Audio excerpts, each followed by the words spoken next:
For more on this, I'm joined by Australian Retailers Association Chief Industry Affairs Officer Fleur Brown. Fleur, thanks so much for your time this afternoon. Tell us, what have the Boxing Day sales figures been like this year?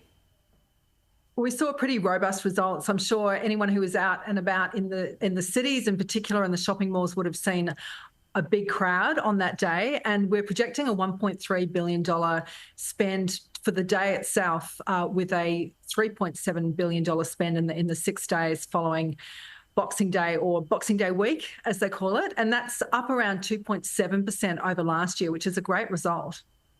You mentioned the crowd. So are people still flocking to the brick and mortar stores and not just sitting at home on their laptops buying their products?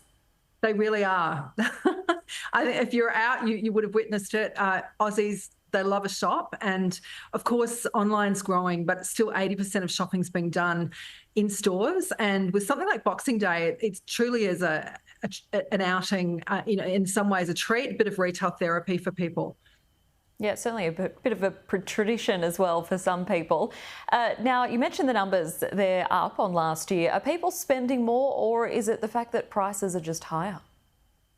Look, it's certainly a mixture of things. We've also had a population boom over the last year, and would be contributing to those numbers. Pricing would be higher due to a range of things. The cost of doing business has gone up enormously over the last year. So for retailers, it's still a really healthy result after a truly challenging 12 months. And we're really pleased that retailers will be entering the year with a little bit of optimism. But there's a lot in those numbers when it comes to, retailers actually making money. And how did the Boxing Day sales that we've seen in the last couple of days compare to what we saw on Black Friday and Cyber Monday before Christmas back in November?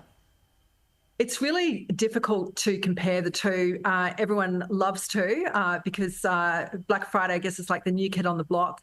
And it is very much a new kid on the block when it comes to the length of time it's been around in Australia. Still a lot of room to growth. It grew enormously as an event, so 5.5% increase in sales for Black Friday this year, which is really significant in the year that we've had. It's not strictly comparable. Boxing Day is often used as a gift for self, get those items off the household shopping list that are on clearance, whereas Black Friday increasingly is a pre-Christmas buy. Black Friday also goes across a 4-day period, and then some. We saw early promotions. So it's difficult to actually do a side-by-side comparison. I guess the answer to the question everyone's asking is Boxing Day dead and buried by Black Friday? And no, it's not. It's very much alive and well, and holds a special place in the hearts of Australians still.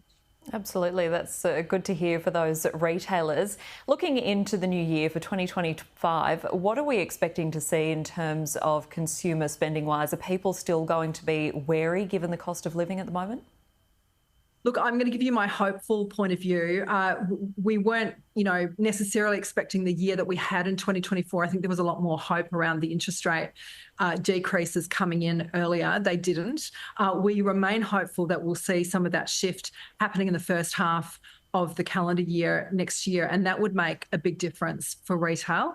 Without that, it's going to be another year of, economic turbulence and belt tightening for Australians, and that will be very difficult for retail. So I can give you the hopeful picture, but a lot of it's in the hands of the RBA at this point. All right, well, fingers crossed for that hopeful picture. Fleur Brown from the Australian Retailers Association, thanks so much for your time. Thanks, Christy.